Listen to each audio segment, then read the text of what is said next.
ఈరోజు మనం ఒక ఆసక్తికరమైనటువంటి పాఠం నేర్చుకోబోతున్నాము. అదేంటి అంటే రాజకీయ ఆర్థిక వ్యవస్థ. రాజకీయ ఆర్థిక వ్యవస్థ అనే ఈ కొత్త పాఠము చాలా భిన్నమైనటువంటి పాఠము. మనము సోషాలజీలో రకరకాలైనటువంటి పాఠాలు వింటూ ఉంటాము. దాంట్లో నగర సమాజము, దాని అభివృద్ధి అదంతా తెలుసుకున్నాము. ఈరోజు ఒక మీ అందరికీ ఆసక్తికరమైనది, మీరందరూ చాలా తెలుసుకోవాల్సినటువంటి ఈ పాఠము రాజకీయ ఆర్థిక వ్యవస్థ. అసలు రాజకీయాలు అంటే ఏమిటి, అసలు ఆర్థిక వ్యవస్థ అంటే ఏమిటి? ఆ రెండు విభిన్న పదాలు కదా. మరి వీటి గురించి మనం ఎందుకు తెలుసుకోవాలి అంటే, మనం రాజకీయాలు లేకుండా జీవించడం అనేది సాధ్యం కాదు. అదేవిధంగా ఆర్థికంగా కూడా మనం లేకపోతే జీవించలేము. అంటే ఈ రెండు కూడా చాలా దగ్గరగా కూడుకుని ఉన్నటువంటి పదాలు. రెండు వేరువేరు వేరువేరు అంశాలు అయినప్పటికీ రాజకీయాలకు ఆర్థిక వ్యవస్థకు చాలా దగ్గర సంబంధం ఉంది. అసలు రాజకీయ ఆర్థిక వ్యవస్థ అంటే ఏమిటి? రాజకీయ ఆర్థిక వ్యవస్థ అంటే సమాజంలో ఈ యొక్క అధికార శక్తి అనేది ఎట్లా అది పంపిణీ అవుతుంది అనేది తెలుసుకోవడమే రాజకీయ ఆర్థిక వ్యవస్థ. రాజకీయ ఆర్థిక వ్యవస్థని మళ్ళీ ఒకసారి నిర్వర్తిస్తున్నాను. ఈ యొక్క అధికార పంపిణీ అనేది ఏ విధంగా జరుగుతుంది? అధికారం అనేది ఎన్ని వర్గాల మధ్యలో, ఎన్ని కులాల మధ్యలో, ఎన్ని మతాల మధ్యలో, ఎన్ని ప్రాంతాల మధ్యలో, ఎన్ని రకాలుగా ఎట్లా విభజించబడుతుందో దాన్ని రాజకీయ ఆర్థిక వ్యవస్థ అని మనము స్థూలంగా నిర్వచించుకోవచ్చు. మరి రాజకీయాలు ఈ యొక్క ఆర్థిక వ్యవస్థ రాజకీయాలను ఎటువంటి ప్రభావితం చేస్తుంది అనేది మనం మొత్తంగా ఈ రోజు పాఠంలో తెలుసుకోవడం జరుగుతుంది. అయితే ఈ రాజకీయ ఆర్థిక వ్యవస్థ అనేది మొట్టమొదటిసారి ఏ దేశంలో అభివృద్ధి చెందింది, అది ఆ తర్వాత అది ఎటువంటి రూపాంతరం చెంది మన భారతదేశానికి వచ్చింది, మన భారతదేశంలో రాజకీయ ఆర్థిక వ్యవస్థ ఎలా ఉంది, అది మొత్తం ప్రపంచ ఆర్థిక వ్యవస్థకు మన ఆర్థిక వ్యవస్థకు గల తేడాలు ఏమిటి అనేది కూడా మనం ఈ రోజు చర్చించుకునే పాఠంలో ఉంటుంది. మరొక ప్రధానమైనటువంటి విషయం ఈ రోజు మనం ఏది మాట్లాడుకుంటున్నాము అంటే, రాజకీయ ఆర్థిక వ్యవస్థ ఎలా ఉంటుంది.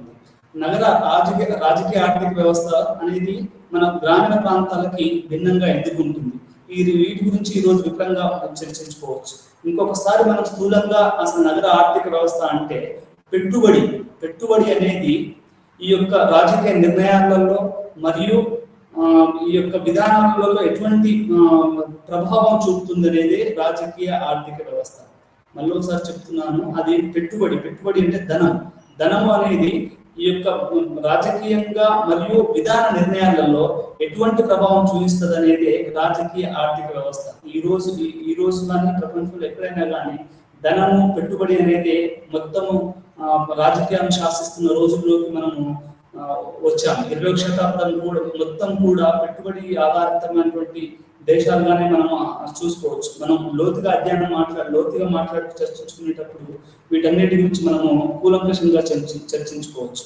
కాబట్టి ఈ రోజు రాజకీయ ఆర్థిక వ్యవస్థ యొక్క ప్రధాన ఉద్దేశాలు ఏంటంటే, రాజకీయాలు అంటే ఏంటో తెలుసుకోవడం, ఆర్థిక వ్యవస్థ అంటే ఏంటో తెలుసుకోవడం, రాజకీయ ఆర్థిక వ్యవస్థ అనేది ప్రపంచవ్యాప్తంగా ఎట్లా అభివృద్ధి చెందిందో తెలుసుకోవడం, అదేవిధంగా రాజకీయ ఆర్థిక వ్యవస్థ యొక్క లక్షణాలు, దీంట్లో ఏమేమి ఇమిడి ఉంటాయని తెలుసుకోవడం, ఆ తర్వాత నగర రాజకీయ వ్యవస్థ అనేది ఏ విధంగా ఉంటుంది అనేది మనం ఈ 4 ప్రధాన అంశాలు ఈ రోజు మన యొక్క పాఠంలో నేర్చుకోవాలి. మొట్టమొదటిసారిగా అసలు రాజకీయ ఆర్థిక వ్యవస్థ అంటే సాధారణ పరిభాషలో అధికార పంపిణీ. అంటే అధికారం అనేది ఏ రకంగా అది పంపిణీ జరుగుతుంది. ఇది పెట్టుబడి అనేది విధాన నిర్ణయాలలో మరియు రాజకీయాల్లో ఎటువంటి పాత్ర వహిస్తుంది. ఈ యొక్క పెట్టుబడి ప్రతి ఒక్కరు, మీ అందరికి ఉదాహరణ చెప్పుకోవాలంటే, ఇటు తెలంగాణ ప్రభుత్వం కానీ, అటు ఆంధ్రప్రదేశ్ ప్రభుత్వం కానీ, లేకపోతే భారతదేశ ప్రభుత్వం కానీ ఈ రోజు పెట్టుబడుల్ని అందరూ ఆహ్వానిస్తున్నారు. ప్రతి వాళ్ళు మా దేశంలో మేక్ ఇన్ ఇండియా అంటే ప్రతి వస్తువును మా దేశంలో వచ్చి మీరు పెట్టుబడి పెట్టి మా దేశంలో వస్తువును ఉత్పత్తి చేయండి. అదే తెలంగాణ ప్రభుత్వం కానీ, ఆంధ్రప్రదేశ్ ప్రభుత్వం కానీ, ప్రతి ప్రభుత్వం కూడా పెట్టుబడులను ఆహ్వానిస్తుంది. అంటే దీని అర్థం ఏంటి? పెట్టుబడి అనేది రాజకీయాలని, ఆ తర్వాత అధికార పంపిణీని చాలా ప్రభావితం చేస్తుందని చెప్పుకోవచ్చు. ఈ విధంగా రాజకీయ ఆర్థిక వ్యవస్థ అంటే ఈ యొక్క అధికార పంపిణీ అనేది పెట్టుబడి వల్ల ఎలా ఈ పెట్టుబడి అనేది ఈ విధాన నిర్ణయాలలో మరియు రాజకీయాలలో ఎటువంటి పాత్ర వహిస్తుంది. మీ అందరికీ తెలుసు అనుకుంటాను, పూర్వకాలంలో రాజులు రాణులు ఉన్నప్పుడు వారికి పెట్టుబడి, రాజు దగ్గరనే ధనం ఉండేది, రాజు దగ్గరనే అన్ని ఉండేటి. అతను తన యొక్క ఆర్థిక విధానాన్ని ఉంచేవాడు. కానీ ఈ రోజు ఆ పరిస్థితి లేదు. రాజులు రాణుల కాలం పోయి కొత్త ఆధునిక దేశాలు ఏర్పడ్డ తర్వాత ఆధునిక దేశాలు ఏర్పడ్డ తర్వాత రాజకీయాలు ఓట్ బ్యాంక్ రాజకీయాలు, ఓట్ బ్యాంకు వల్ల రాజకీయ అధికారంలోకి వచ్చిన వాళ్ళు ఈ యొక్క ధనం అనేది ఏ విధంగా ఉండాలి, పెట్టుబడి అనేది ఏ విధంగా తీసుకురావాలనేది పూర్తిగా దాని పెట్టుబడి స్వరూపం అనేది పూర్తిగా మారిపోయిందని మనం చర్చించుకోవచ్చు. అంటే ఈ రోజు మనం పెట్టుబడి అనేది విధాన నిర్ణయాలలో మరియు రాజకీయాలలో ఎటువంటి పాత్ర వహిస్తుందో చాలా స్పష్టంగా మనం మాట్లాడుకోవాల్సిన అవసరం ఉంది. ఇది నగరాలలో స్థానిక ప్రభుత్వాలు మరియు డబ్బు, రియల్ ఎస్టేట్ మధ్య ఎటువంటి సంబంధాలు అనేటివి కూడా మనం రాజకీయ ఆర్థిక వ్యవస్థలో చర్చించబడతాం. మీ అందరికీ తెలుసు, నగరాలు, పెద్ద పెద్ద మహానగరాలు రియల్ ఎస్టేట్ మరియు మార్కెట్ చేతుల్లో ఉంటాయి. మీకు ఉదాహరణ చెప్పుకోవాలంటే మాజీ అమెరికా రాష్ట్రపతి అయినటువంటి ట్రంప్ ఒక రియల్ ఎస్టేట్ అధికారి. అతనికి పెద్ద పెద్ద రియల్ ఎస్టేట్ వ్యాపారం ఉంది. అది అంటే ఒక నగరాలు అనేటివి పెద్ద పెద్ద వ్యాపార సంస్థలు, ఆ తర్వాత రియల్ ఎస్టేట్. ఇది నగరాలలో ఈ ప్రభుత్వాలకి మరియు ఈ యొక్క నగరాలలో ఉన్నటువంటి ఈ రియల్ ఎస్టేట్ కి వీటి మధ్యలో ఏ విధంగా సంబంధాలు ఉంటాయనేది కూడా ఈ రోజు మనం రాజకీయ ఆర్థిక వ్యవస్థ అనే పాఠంలో నేర్చుకుంటాం. మరి ఇంకోటి ఏంటంటే, నగర ఆర్థిక వ్యవస్థ స్థానిక పరిపాలన స్థలంతో లేకుండా జాతీయంగా మరియు అంతర్జాతీయంగా ముడిపడి ఉంది. అంటే ఏంటి అంటే, నగర ఆర్థిక వ్యవస్థ అనేది ఎట్లా ఉంటుందంటే, ఇప్పుడు గ్రామం తీసుకోండి. మనం ఉదాహరణ గ్రామం తీసుకుంటే, గ్రామంలో ఒక చిల్లర కొట్టుకెళ్ళి మనం 10 రూపాయలు ఇస్తే అతను సరుకులు ఇస్తాడు, అక్కడి వరకే ఉంటుంది. కానీ నగర ఆర్థిక వ్యవస్థ అనేది ఫైనాన్స్ కార్పొరేషన్స్ అని ఉంటాయి. అంటే విత్త సంస్థలు అనేటివి నగరాలలోనే ఉంటాయి. ఆ విత్త సంస్థలు ప్రపంచ బ్యాంకులతో మరో ప్రపంచ విత్త సంస్థలతో సంబంధాలు కలిగి ఉంటాయి. అంటే నగర ఆర్థిక వ్యవస్థ అనేది జాతీయంగాను అంతర్జాతీయంగాను ముడిపడి ఉంటుంది. మీరు మహానగరాలలో చిన్న షాప్ని తీసుకోండి, అది ఇంటర్నేషనల్, వాడు చిన్న ఆఫీసే ఉంటుంది, కానీ వాడు అంతర్జాతీయ విమానాల టికెట్ బుక్ చేస్తూ ఉంటాడు, లేకపోతే అంతర్జాతీయంగా రాజకీయంగా ఆర్థికంగా సంబంధాలు కలిగి ఉంటారు. అంటే నగర ఆర్థిక వ్యవస్థకి గ్రామీణ ఆర్థిక వ్యవస్థకి చాలా తేడా ఉంది. ఈ విధంగా నగర ఆర్థిక వ్యవస్థ అనేది జాతీయ అంతర్జాతీయ విషయాలతోటి ముడిపడి ఉందని మనం దీన్ని తెలుసుకోవచ్చు. ఇది మొట్టమొదటిసారిగా ఎవరు చర్చించారయ్యా మరి రాజకీయాల గురించి, పెట్టుబడికి మరియు అదేవిధంగా వీటికి మధ్యలో గల సంబంధాన్ని ఎవరు వివరించారంటే, మనం చారిత్రాత్మకంగా కనుక చూస్తే ఇది ఆడమ్ స్మిత్ మరియు కార్ల్ మార్క్స్ దీన్ని మొట్టమొదటిసారిగా వెల్త్ ఆఫ్ నేషన్స్ అనే పుస్తకంలో ఆడమ్ స్మిత్ దీన్ని మొట్టమొదటిసారిగా చర్చించాడు. అసలు దేశం యొక్క వనరుల్ని ఏ విధంగా ఉత్పత్తికి ఉపయోగించాలి, దేశ వనరుల్ని ఉత్పత్తి ఏ విధంగా చేయాలి, ఆ సంపదను ఎలా మనము దాన్ని డిస్ట్రిబ్యూట్ చేయాలి అనే దాన్ని ఆడమ్ స్మిత్ మొట్టమొదటిసారిగా వెల్త్ ఆఫ్ నేషన్స్ అనే పుస్తకంలో రచించాడు. అతనే మొట్టమొదటిసారిగా డివిజన్ ఆఫ్ లేబర్, అంటే ఒక వస్తువుని తీసుకుందాం అనుకోండి. Division of labour Adam Smith చెప్పిన దాని ప్రకారం ఒక వస్తువు ఉత్పత్తిలో ఒక శ్రామికుడు ఒక భాగంలో పనిచేస్తే మాత్రం ఉత్పాదకత పెరుగుతుంది అని చెప్పాడు. అంటే ఒకే మనిషి అన్ని పనులు చేయకుండా ఒక మనిషి ఒక పని మాత్రమే చేయడం వల్ల ఉత్పాదకత పెరుగుతుంది అని ఆడమ్ స్మిత్ అనే మహాశయుడు చెప్పాడు. అతను వెల్త్ ఆఫ్ నేషన్స్ అనే దాంట్లో చెప్పాడు. అంటే అతను ఇంకొక విషయం ఏం చెప్పాడు అంటే, దేశ రాజకీయ ఆర్థిక వ్యవస్థ అనేది ఎలా ఉండాలి, ఆ దేశ వనరులను మనం ఎలా ఉపయోగించుకోవాలి, అది ప్రజల మధ్యలో ఆ యొక్క రాజకీయ అధికార పంపిణీ ఎలా జరగాలి అనేది మొట్టమొదటిసారిగా ఆడమ్ స్మిత్ మరియు కార్ల్ మార్క్స్ దీన్ని స్థూలంగా చెప్పదలిచారు. ఇది స్థూలంగా ఈ రాజకీయ ఆర్థిక వ్యవస్థ స్థూలంగా ఉత్పత్తి ఎలా జరుగుతుంది, పంపిణీ ఎలా జరుగుతుంది, మార్పిడి ఎలా జరుగుతుంది మరియు వినియోగం ఎలా జరుగుతుంది అనే ప్రధాన వ్యవస్థలు అనే ప్రధానమైన విషయాలు అన్నట్టు. ఒకటి ఉత్పత్తి, అంటే ఓ దేశ ఉత్పత్తి ఎలా జరుగుతుంది. మనం ఏదైనా తీసుకోండి, చిన్న పెన్సిల్ నుంచి మొదలు పెట్టుకుంటే విమానాల వరకు ఉత్పత్తి చేయవలసింది. ఆ రకంగా ఈ ఉత్పత్తి, పంపిణీ మరియు మార్పిడి, వినియోగం 4 కూడా ఈ యొక్క రాజకీయ ఆర్థిక వ్యవస్థలో చాలా ప్రధానమైనటువంటి భాగాలుగా మనము చెప్పుకోవచ్చు. అసలు రాజకీయ ఆర్థిక వ్యవస్థను తెలుసుకునే ముందు దీని యొక్క పదాలు, అసలు ఈ పదాలు ఎలా వచ్చాయి, వీటి యొక్క మొత్తం మనం పూర్తిగా దాని ఆ పాఠం లోపలికి పోయే ముందు ఈ రాజకీయ ఆర్థిక వ్యవస్థ అనే పదం ఎలా వచ్చింది, ఆ రాజకీయాలకి ఆర్థిక వ్యవస్థకు గల సంబంధాలు అంటే ఏంటో మనం కొంచెం స్థూలంగా 2 పదాలను కనుక మనం ఖచ్చితంగా అర్థం చేసుకోగలిగితే ఈ యొక్క మొత్తం పాఠాన్ని మనం చాలా చాలా సున్నితంగా అర్థం చేసుకోవచ్చు. రాజకీయాలు అంటే రాజకీయం చేసేవారు మరియు రాజ్యాన్ని నడిపేవారు అని అర్థం. రాజకీయాలు అంటే రాజకీయాలు చేసేవారు మరియు రాజ్యాన్ని నడిపేవారు. రాజకీయాలు కావాల ఉన్నవారు కూడా రాజకీయాలను ప్రభావితం చేస్తారు. రాజకీయాలు అంటే ఏంటి అంటే రాజకీయం చేసేవారు మరియు రాజ్యాన్ని నడిపేవారు. రాజకీయాలు మరి అవతల ఉన్న వాళ్ళు చేయగలుగుతారా, ప్రభావితం చేస్తారంటే వాళ్ళని కూడా రాజకీయ శాస్త్రంలో ఏమని చెప్తారంటే వాళ్ళు కూడా రాజకీయంలో భాగంగా చెప్పొచ్చు. ఎందుకంటే వాళ్ళు కూడా రాజకీయాలను ప్రభావితం చేస్తారు కాబట్టి. ఇది రాజకీయము అంటే ఒక రాజ్య పరిధిలో మరియు బయట కూడా రాజకీయాలు జరుగుతాయి. అంటే రాజకీయాలు అంటే ఒక రాజు లేకుంటే రాజకీయాలు చేసే వాళ్ళే రాజకీయాలు చేయాలనేది ఏం లేదు. రాజ్యానికి అవతలు కూడా రాజకీయాలు, ఒక సామాన్య రైతు కూడా, పొలంలో పనిచేసే ఒక సామాన్య రైతు కూడా రాజకీయాలు మాట్లాడగలుగుతాడు. అన్నం తినుకుంటూ ఏదో రాజకీయ దేశంలో రాజకీయాలు ముందు చెప్పొచ్చు. అంటే రాజకీయాలకు అవతలగా కూడా రాజకీయాలు ఉంటాయి. ఇది ఇంతకుముందు మనం రాజకీయాలు ఉంటే ఓన్లీ చేసేవాళ్ళు మాత్రమే అనుకున్నాం. కానీ రాజకీయాల యొక్క అర్థం కూడా రోజు రోజుకి చాలా త్వరితగతిన మారుతా ఉంది. రాజకీయాలని ఇంతకుముందు ఓన్లీ రాజకీయాలు చేసే వాళ్ళు మాత్రమే మాట్లాడేవాళ్ళు. ఇప్పుడు అలా కాదు, సామాన్య మానవుడు కూడా రాజకీయాల గురించి మాట్లాడడం జరుగుతుంది, అతని యొక్క అభిప్రాయం చెప్పడం జరుగుతుంది. ఈ రకంగా రాజ్య పరిధిలో కాకుండా బయట వాటిని కూడా రాజకీయాలని ఈరోజు మనం చెప్పవచ్చు. రాజకీయాలు అంటే కేవలం రాజ్యాన్ని నడపడమే కాదు, దీన్ని సమాజం లక్ష్యాలను సాధించేందుకు కూడా చెప్పుకోవచ్చు. మరి ఈ రాజకీయ నాయకులు ఏం చేస్తారా? వీళ్ళ యొక్క చివరి ఉద్దేశం ఏంటి అంటే, రాజకీయ నాయకులు చివరికి ఏం చేస్తారంటే రాజ్యం, మన సమాజం యొక్క లక్ష్యాలను మనం సాధించడం లేదు. ఇప్పుడు మన ప్రధానమంత్రి గారు 2024 లోపు భారతదేశం ట్రిలియన్ ఎకానమీగా మార్చాలని ఒక లక్ష్యాన్ని పెట్టుకున్నారు. ఆ దిశగా మన ప్రభుత్వాలు పనిచేస్తున్నాయి. అదేవిధంగా మన తెలంగాణ, ఆంధ్రప్రదేశ్ రాష్ట్రాలను చూసుకుంటే వాళ్ళకి కూడా కొన్ని లక్ష్యాలు ఉన్నాయి. హరితహారం చేయడం కానీ, లేకుంటే ఇంకా రకరకాల నీళ్లు అందించడం కానీ, ఉద్యోగాలు ఇవ్వడం కానీ, ఈ లక్ష్యాన్ని మొత్తాన్ని సాధించేదే రాజకీయాలు. అంటే సమాజం యొక్క లక్ష్యాలను, ఎటువంటి పేదరిక నిర్మూలన లేకుండా వృద్ధాప్య పెన్షన్లను జారీ చేయడం, ఇవన్నీ కూడా రాజకీయ లక్ష్యాలు, సమాజ లక్ష్యాలు. ఇది నాకనుకో మీ ఒక్కరికో సంబంధించిన లక్ష్యం కాదు, ఇది సామూహిక సామాజిక లక్ష్యాలు. రాజకీయాలు అనేటివి మొత్తం ఈ సమాజంలో ఉన్నటువంటి లక్ష్యాలను ఛేదిస్తాయి. అది ఇప్పుడు మనం ఈ రోజుకి దిగజారుతున్నటువంటి పర్యావరణ పరిస్థితే కానీ, పేదరికమే కానివ్వండి, వృద్ధాప్య విషయాలే కానివ్వండి, లేకుంటే యువతకు జాబ్లే కానివ్వండి, ఇవన్నీ కూడా రాజకీయాలు వాళ్ళ యొక్క సమాజ లక్ష్యాలను సాధించే దిశగా వాళ్ళు ముందుకెళ్తారని చెప్పుకోవచ్చు. ఇది స్థూలంగా రాజకీయాలు అంటే రాజకీయం చేసేవారు మరియు రాజ్యాన్ని నడిపేవారు.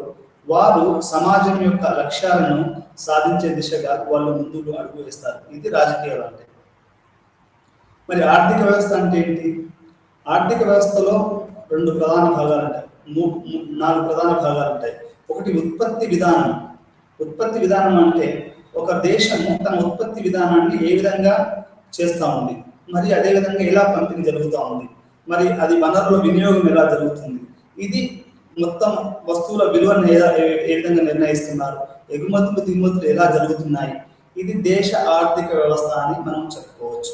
ఆర్థిక వ్యవస్థ అంటే ఉత్పత్తి ఎలా జరుగుతుంది, ఉత్పత్తి ఆ తర్వాత అది ఏ విధంగా పంపిణీ జరుగుతుంది, ఆ తర్వాత అది ఎటువంటి వినియోగం జరుగుతుంది, ఇవన్నీ కలిసి కూడా మనం ఆర్థిక వ్యవస్థ అని చెప్పుకోవచ్చు. ఆర్థిక వ్యవస్థ 2 రకాలుగా ఉంటుంది. ఒకటి మీ అందరూ వినే ఉంటారు, ఒకటేమో పెట్టుబడిదారి విధానం, రెండోదేమో కమ్యూనిస్ట్ సమాజం. పెట్టుబడిదారి విధానంలో ఆర్థిక వ్యవస్థ ప్రైవేట్ చేతులలో ఉంటుంది. ప్రైవేట్ చేతులు అంటే ఒక పెట్టుబడిదారు ఎవరైతే ఉంటుందో వాళ్ళ చేతులలో ఉత్పత్తి సాధకాలు ఉంటాయి. అంటే భూమి, నీరు, శ్రామికుడు, ఈ మూలధనం, ఈ 4 ఎవరి చేతుల్లో అయితే ఉంటాయో అతన్ని పెట్టుబడిదారుడే అంటారు. అంటే పెట్టుబడిదారి విధానంలో మొత్తం ఈ ప్రైవేట్ చేతుల వ్యక్తుల్లో ఉంటాయి. అదే కమ్యూనిస్ట్ లేదా సోషలిస్ట్ విధానంలో ఉత్పత్తి మొత్తం కూడా భూమి కానీ, శ్రామికుడు కానీ, ఉత్పత్తి చేసే వస్తువు కానీ, ఇవన్నీ కూడా ప్రభుత్వ ఆధీనంలో ఉండి ప్రభుత్వమే ఉత్పత్తి చేస్తుంది, ప్రభుత్వమే పంపిణీ చేస్తుంది, ప్రభుత్వం ఆధీనంలోనే వినియోగం అనేది కూడా జరుగుతుంది. అంటే ఈ మొత్తం విధానాన్ని ఇది ప్రైవేట్ చేతులలో ఉంటేనేమో క్యాపిటలిజం అని అంటారు, అదే ప్రభుత్వ చేతిలో ఉంటే దాన్ని సోషలిజం లేదా కమ్యూనిజం అని చెప్పుకోవచ్చు. అంటే ఇప్పుడు కొన్ని దేశాలు మనం చెప్పుకోవచ్చు, అది కొరియాలో ఉన్నటువంటి కమ్యూనిస్ట్ పార్టీ కానీ, లేకపోతే చైనాలో కొంతవరకు ఉన్నటువంటి కమ్యూనిస్ట్ పార్టీ కానీ, లేకపోతే ఇంకొన్ని ప్రాంత కమ్యూనిస్టు అది పూర్తి స్థాయిలో ప్రభుత్వ చేతిలో ఉంటాయి. మిగతా ప్రైవేట్ ప్రైవేట్ అంటే పెట్టుబడిదారీ దేశాలు ఏవైతే అనుకుంటున్నామో అమెరికాను ఉదాహరణగా చెప్పుకోవచ్చు. అదేవిధంగా మనము యూరోప్ లో ఉన్నటువంటి దేశాన్ని కూడా మనము అది పెట్టుబడిదారీ దేశాలని చెప్పుకోవచ్చు. అంటే అక్కడ ఉత్పత్తి అనేది ప్రైవేట్ వాళ్ళ చేతిలో ఉంటుంది. ఇది ఉత్పత్తి ఆర్థిక వ్యవస్థ అంటే. ఆర్థిక వ్యవస్థ అంటే ఉత్పత్తి, వస్తువును ఉత్పత్తి చేయడము, ఆ ఉత్పత్తి చేసే విధానాన్ని మనము రెండు రకాలుగా చెప్పుకోవచ్చు. ఒకటి కమ్యూనిస్టు, మరియు ఇంకొకటి ఏమో పెట్టుబడిదారి విధానం. కమ్యూనిస్టు మొత్తం రాజ్యం అనేది చేతిలో ఉంటుంది, ప్రైవేట్లోనేమో ప్రైవేట్ వ్యక్తులు. ఈ రోజు మనం భారతదేశంలో కనుక చూస్తే అతిపెద్ద పెట్టుబడిదారుగా అదానీ, అంబానీ, టాటాలు, బిర్లాలు మరియు ఇప్పుడు చాలా మంది వీళ్ళని చెప్పుకోవచ్చు. వీళ్ళ చేతిలో స్టీల్ ఉంది. ఇప్పుడు ఉదాహరణ తీసుకుంటే టాటాల చేతిలో స్టీల్ అని ఉక్కు కర్మాగారాలు ఉన్నాయి. ఇంకా చాలా మంది చేతులలో టాటా చేతిలో స్టీల్ ఉంది, మరియు ఇంకొంతమంది వాళ్ళ చేతిలో ప్రైవేట్ రంగంలో ప్రైవేటు చాలా ఉత్పత్తులు ఉంటాయి. రోజు రోజుకి భారతదేశం అనేది ఒక పెట్టుబడిదారీ దేశంగా ఎదుగుతుంది. ఎందుకు అంటే ఒకప్పుడు ప్రభుత్వ రంగ సంస్థలు ఉన్నాయని కూడా ఈరోజు ప్రైవేట్ రంగం అయ్యి ప్రైవేట్, ఎందుకంటే ప్రభుత్వ రంగంలో సామర్థ్యత తక్కువగా ఉందని అది ప్రైవేట్గా మారుతుంది. అంటే మొట్టమొదటిసారిగా మనం ఇక్కడ వీటన్నిటిని మనం మాట్లాడుకునే ముందు ఆర్థిక వ్యవస్థ అంటే ఉత్పత్తి సాధనాలు ప్రైవేట్ వ్యక్తుల చేతిలో ఉంటే అది పెట్టుబడిదారీ విధానం అవుతుంది. మరియు ఉత్పత్తి మరియు గిరాకీ ఇది ప్రభుత్వంలో ఉంటే దాన్ని మనం కమ్యూనిస్టు అని చెప్పుకోవచ్చు. దాని మొట్టమొదటిసారి ఉత్పత్తి సాధనం పూర్తిగా ప్రభుత్వ చేతిలో ఉండడం, దీన్ని కమాండ్ సిస్టమ్ అని కూడా అంటారు. కమాండ్ సిస్టమ్ అంటే ఏదైతే ప్రభుత్వం చెప్తుందో అదే ప్రజలు వినాలి, దాన్ని కమాండ్ సిస్టమ్. రెండో కమ్యూనిస్టుని కమాండ్ సిస్టమ్ అని కూడా అంటారు. ఈ రెండు రకాలైనటువంటి ఆర్థిక వ్యవస్థలు ప్రపంచవ్యాప్తంగా ఉన్నాయి. వీటన్నిటిగా మిశ్రమంగా కూడా ఆర్థిక వ్యవస్థలు ఉంటాయి. మిశ్రమంగా అంటే కొంత పెట్టుబడిదారీ విధానం, కొంత కమ్యూనిస్టు, కొంత సోషలిస్టు, లేకుంటే ఒక సామ్యవాద విధానం కూడా ఉంటుంది. మన ఉదాహరణకు మనం భారతదేశంలో చూసుకుంటే నెహ్రూ గారు మన మొట్టమొదటి ప్రధానమంత్రి అటు పెట్టుబడిదారీ విధానం కాకుండా, ఇటు సోషలిస్ట్ విధానం కాకుండా, ఉత్పత్తి విధానం కాకుండా మనది మిశ్రమ ఆర్థిక వ్యవస్థగా ఆయన రూపొందించారు. అంటే అటు ప్రభుత్వం ఉత్పత్తి విధానం ఉంటుంది, ఇటు ప్రైవేట్ వాళ్ళు కూడా ఉంటారు. ఈ రెండు కూడా మన భారతదేశ ఆర్థిక వ్యవస్థలో ప్రధాన భాగంగా చెప్పుకోవచ్చు. మనది మిశ్రమ ఆర్థిక వ్యవస్థ అని చెప్పుకోవచ్చు. అసలు రాజకీయ ఆర్థిక వ్యవస్థ చారిత్రాత్మక నేపథ్యం ఏంటి? ఇప్పుడు రాజకీయాల గురించి తెలుసుకున్నాము, ఆ తర్వాత ఆర్థిక వ్యవస్థ అంటే తెలుసుకున్నాము. మరి ఈ ఆర్థిక వ్యవస్థ రాజకీయాలకు సంబంధం ఎట్లా ఉంటుంది, అది ఏ విధంగా అది అభివృద్ధి చెందింది అనేది మనం చూసుకోవాలి. ఆడమ్ స్మిత్ అనే మొట్టమొదటిసారిగా ఈ రాజకీయ ఆర్థిక వ్యవస్థ అనే పదాన్ని తీసుకొచ్చి అతను దాని గురించి మాట్లాడాడు. దాని అర్థం ఏంటి అంటే అప్పుడు 17వ శతాబ్దంలో ప్రజలు క్రమక్రమంగా గ్రామీణ ప్రాంతాల నుంచి పట్టణ ప్రాంతాల్లోకి రావడము, పట్టణ ప్రాంతాలలో స్థిర నివాసాలు ఏర్పరచుకొని ఒక విపరీతమైనటువంటి మార్పు రావడం అనేది జరిగింది.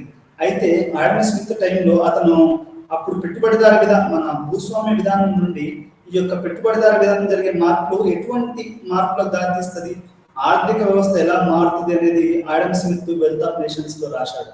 ఆయనే మొట్టమొదటి అతని పితామహంగా రాజకీయ ఆర్థిక వ్యవస్థకి అతని పితామహంగా కూడా చెప్పుకోవచ్చు. ఇతనితో పాటుగా ఇంకొక ప్రముఖ రాజకీయ శాస్త్రవేత్త ఉన్నాడు, అతన్ని రికార్డో అంటారు. రికార్డో మరియు ఆడమ్ స్మిత్ ఇద్దరు చాలా చారిత్రాత్మకంగా ఈ యొక్క పొలిటికల్ ఎకానమీ అంటారు దాన్ని ఇంగ్లీష్లో, రాజకీయ ఆర్థిక వ్యవస్థ ఎలా మారుతుందో చాలా కూలంకషంగా వెల్త్ ఆఫ్ నేషన్స్ లో ఆడమ్ స్మిత్ రాశాడు. అతను ఏం చెప్తాడు అంటే వెల్త్ ఆఫ్ నేషన్స్ లో ఒక దేశ వనరుల్ని వారి యొక్క ప్రజలకు ఉపయోగపడే విధంగా చాలా సమర్థవంతంగా ఉపయోగించుకోవాలని Adam Smith wealth of nations లో చెప్పాడు. రికార్డో కూడా తన యొక్క ఆడమ్ స్మిత్ లాగానే ఒక దేశ వనరుల్ని చాలా సమర్థవంతంగా ఉపయోగించుకొని అది ప్రజలకు ఉపయోగపడేటట్టు ఉండాలని రికార్డో మహాశయుడు చెప్పాడు. ఇది భూస్వామ్య వ్యవస్థ నుంచి పెట్టుబడిదారీ విధానానికి మారుతున్నటువంటి సంధి కాలంలో ఈ యొక్క ఆడమ్ స్మిత్లు మరియు రికార్డోలు ఈ యొక్క రాజకీయ ఆర్థిక శాస్త్రాన్ని వాళ్ళు పునాదులు వేశారు. వీళ్ళిద్దరిని మనము ఈ యొక్క శాస్త్రానికి తండ్రి లేకుంటే వాళ్ళు founding fathers of the political దీన్ని అని చెప్పుకోవచ్చు. ఈ యొక్క రాజకీయ ఆర్థిక వ్యవస్థకు వాళ్ళు పునాదులు వేశారని చెప్పుకోవచ్చు. సాంప్రదాయ రాజకీయ ఆర్థిక వ్యవస్థని కార్ల్ మార్క్స్ మరియు ఫ్రెడరిక్ ఎంగెల్స్ ఒప్పుకోలేదు. అయితే ఏం జరిగింది అంటే ఎందుకు యాడమ్ స్మిత్ ని మన కార్ల్ మార్క్స్ కానీ ఎంగెల్స్ కానీ ఒప్పుకోలేదు? యాడమ్ స్మిత్ ప్రకారం వెల్త్ ఆఫ్ నేషన్స్ అంటే ప్రతి ఒక్కరు కష్టపడాలి, కష్టపడి ఆ దేశ వనరులని అందరూ చాలా దాని దేశ సంపదను పెంపొందించాలని చెప్తే, కార్ల్ మార్క్స్ ఏం చెప్తాడు అంటే ఈ యొక్క ఎప్పుడైతే పెట్టుబడిదారుడు వచ్చాడో నగరాలలో ఆ పెట్టుబడి పరిశ్రమలు పరిశ్రమలను తెరవడము, ఆ పరిశ్రమలలో కొన్ని లక్షలాది మంది కార్మికులు పనిచేయడము, ఈ లక్షలాది కార్మికులు శ్రమ దోపిడీ అనేది జరిగిందని కార్ల్ మార్క్స్ చెప్తాడు. అంటే మీరు రష్యా చరిత్ర కనుక చూస్తే అక్కడ ఏంటి అంటే ఒక రోజుకి 18 గంటల పని దినాలు ఉండేటివి. మామూలుగా పని దినాలు ఎన్ని ఉండాలి? 8 గంటలు ఉండాలి. అది ఆ తర్వాత మారింది. అంటే కార్ల్ మార్క్స్ ఈ యొక్క యాడమ్ స్మిత్ యొక్క రాజకీయ ఆర్థిక శాస్త్రాన్ని కొట్టివేస్తాడు. అతను ఈ దేశ సంపద అనేది వనరులు అనేటివి ఈ రకంగా యాడమ్ స్మిత్ చెప్పిన దాని ప్రకారం కాకుండా ఇక్కడ దోపిడీ పెరుగుతుంది అని కార్ల్ మార్క్స్ చెప్పడం, దానికి ఉదాహరణగా ఏం చెప్తాడు అంటే 18 గంటలు 14 గంటలు పని దినాలు పని ఉండడం అనేది కార్మికుల్ని ఆర్థికంగా, మానసికంగా, శారీరకంగా దెబ్బతీసి ఒక దోపిడీదారునికే ఎక్కువగా డబ్బులు రావడము, కూలీలేమో రేట్లు తక్కువగా ఉండడము, మరి వారి యొక్క పనిచేసే విధానం బాగాలేకపోవడం, ఇవన్నీ కూడా కార్ల్ మార్క్స్ ఎంగెల్స్ ఒప్పుకోలేదు. యాడమ్ స్మిత్ యొక్క నిర్వచనాన్ని, యాడమ్ స్మిత్ చెప్తున్నటువంటి రాజకీయ ఆర్థిక శాస్త్రాన్ని కార్ల్ మార్క్స్ మరియు ఫ్రెడరిక్ ఎంగెల్స్ వాళ్ళు చెప్పలేదు. వారు ఏమన్నారంటే పెట్టుబడి ఉత్పత్తి విధానం జరుగుతున్న శ్రమ దోపిడీ, పేదరికం పెరగడం, విపరీతమైన పేదరికం చూశారు. సమాజము 2 రకాలుగా విడబడి ఉంటుందని కార్ల్ మార్క్స్ చెప్పాడు. ఒకరి శ్రమను దోపిడీ చేయడం జరుగుతుందని ఆయన నొక్కి వ్యాఖ్యానించాడు. శ్రమ దోపిడీ చేయడాన్ని పెట్టుబడిదారుడు ఇంకా డబ్బులు ఎక్కువ సంపాదిస్తున్నాడని కార్ల్ మార్క్స్ చెప్పాడు. కార్ల్ మార్క్స్ ప్రకారం పెట్టుబడిదారి వ్యవస్థ శాశ్వతమైనది కాదు. గుర్తుపెట్టుకోండి, ఈ పెట్టుబడిదారి వ్యవస్థ అనేది ఈ రోజు ఉంది. ఆయన ఏమంటాడు అంటే ఈ పెట్టుబడిదారి వ్యవస్థ అనేది ఒక రోజు కార్మికుడు చైతన్యం పొందుతాడు. అవును, నేను ఇంత పని, నేను శ్రమ దోపిడీకి కోరుగానని శ్రామికుడు తన యొక్క విప్లవం అనేది తీసుకొచ్చేసి ఈ యొక్క పెట్టుబడిదారునికి వ్యతిరేకంగా పోరాడి ఒక కొత్త సమాజం వస్తుందనేది ఆయన చెప్పాడు. అందుకని నేను ఏమంటాడు అంటే కార్ల్ మార్క్స్ ఏమంటాడు అంటే పెట్టుబడిదారు విధానం అనేది శాశ్వతమైనది కాదు. పెట్టుబడిదారులు మరియు శ్రామికుల మధ్య జరిగే పోరు ఇది నశించి, ఈ పెట్టుబడిదారి విధానం నశించి శ్రమ దోపిడీ లేని సమసమాజం వస్తుందని చెప్పారు. అంటే శ్రమ దోపిడీ లేని యొక్క సమసమాజాన్ని కార్ల్ మార్క్స్ మరియు ఫ్రెడరిక్ ఎంగెల్స్ అనే వాళ్ళు కలగన్నారు, రాశారు. మీరు కార్ల్ మార్క్స్ గురించి చెప్పుకుంటే కొన్ని రోజుల పాటు మనం మాట్లాడుకోవచ్చు. అతను రాసినటువంటి పెట్టుబడి అనేది కానీ, అతను రాసినటువంటి కమ్యూనిస్ట్ మేనిఫెస్టో కానీ, అతను రాసిన చాలా పుస్తకాలు శ్రమ దోపిడీ అనేది ఏ విధంగా జరుగుతుంది. ఉదాహరణ చెప్తే అది 14 గంటలు పనిచేసినప్పుడు దాంట్లో 4 గంటల శ్రమ కూడా ఆ శ్రామికులకు చెందది అని మన కార్ల్ మార్క్స్ మహాశయుడు ఈ యొక్క పుస్తకంలో రాయడం జరిగింది. దాని ద్వారానే మార్క్స్ సిద్ధాంతం ప్రకారమే విప్లవాలు వచ్చి కొన్ని దేశాలలో కమ్యూనిస్ట్ రాజ్యం ఏర్పడి మన యొక్క శ్రమ దోపిడీ తగ్గిందని చెప్పుకోవచ్చు. ఇది యాడమ్ స్మిత్ కాకుండా మన కార్ల్ మార్క్స్ మరియు ఫ్రెడరిక్ ఎంగెల్స్ ఆర్థిక వ్యవస్థ ఎలా ఉండాలి, రాజకీయాలు ఎలా ఉండాలి అని వాళ్ళు నిర్వర్తించారు. ఈ రాజకీయ ఆర్థిక వ్యవస్థ అంటే ఈ కాన్సెప్ట్ ఏంటి? ఒకటి అంటే ఇప్పుడు మొత్తం రాజకీయ ఆర్థిక వ్యవస్థ అనేది ఎలా వచ్చిందో మనం తెలుసుకున్నాము. అసలు ఈ భావన ఏంటి అనేది మనం ఇక్కడ తెలుసుకోవాలి. ఇది రాజకీయాలకు మరియు ఆర్థిక వ్యవస్థకు గల సంబంధాన్ని రాజకీయ ఆర్థిక వ్యవస్థ తెలియజేస్తుంది. ఇది కాలానుగుణంగా ఇది మారుతూ ఉంటుంది. ఒకప్పుడు రాజకీయ ఆర్థిక వ్యవస్థ వేరు, ఇప్పుడున్న రాజకీయ ఆర్థిక వ్యవస్థ వేరు, రాబోయే రోజులలో కూడా ఇది వేరుగా ఉండవచ్చు. ఇక్కడ 3 ప్రధానమైన విషయాలు ఉంటాయి రాజకీయ ఆర్థిక వ్యవస్థలో. ఒకటి ఏంటంటే ఉత్పత్తి, అంటే ఒక దేశంలో ఉత్పత్తి ఎలా జరుగుతుంది, ఆ తర్వాత రెండోది పంపిణీ ఎలా జరుగుతుంది, మూడోది ఆర్థిక అభివృద్ధి అనేది ఎలా జరుగుతుంది అనేది మనం ఈ 3 విషయాలు మనం చాలా పరిశీలనగా చూడాలి. ఉత్పత్తి లేకుండా మనం ఎలా బతుకుతాము? మీరు ఉదాహరణకు మన గ్రామీణ ప్రాంతాలను చూస్తే వ్యవసాయదారులు ఉత్పత్తి చేయాలి. అది వడ్లైనా కానివ్వండి, ఇంకే ఎటువంటి అవైనా కానీ ఫస్ట్ ఉత్పత్తి జరగాలి. ఉత్పత్తి జరిగినప్పుడే వినియోగం జరుగుతుంది. అయితే రెండవది పంపిణీ, అంటే ఉత్పత్తి జరుగుతుంది కరెక్టే, ఆ తర్వాత పంపిణీ ఏ విధంగా జరుగుతుంది అనేది కూడా మనం చూసుకోవాలి. పంపిణీ అనేది కూడా ఈ యొక్క చాలా ప్రధానమైనటువంటి విషయం. ఇప్పుడు మనం పొలంలో పట్టిన వడ్లని పొలంలోనే ఉంటే అది మన వినియోగం రాదు కదా, అది మిల్లులకి వెళ్ళి ఆ తర్వాత అది మనం రైస్ గా మార్చుకున్న తర్వాత మన ఇంట్లోకి అన్న భోజనానికి వస్తుంది. అదేవిధంగా ఏదైనా వస్తువును అది ఎలా ఉత్పత్తి జరుగుతుంది, ఆ ఉత్పత్తి జరిగిన తర్వాత అది ఏ రకంగా పంపిణీ జరుగుతుంది, ఆ తర్వాత అది ఆర్థిక అభివృద్ధికి ఎలా ఇటువంటి చేస్తుంది అనేది మనం ఈ మూడు అంశాలను కూడా రాజకీయ ఆర్థిక వ్యవస్థ చాలా క్షుణ్ణంగా పరిశీలిస్తుందని చెప్పుకోవచ్చు మనం.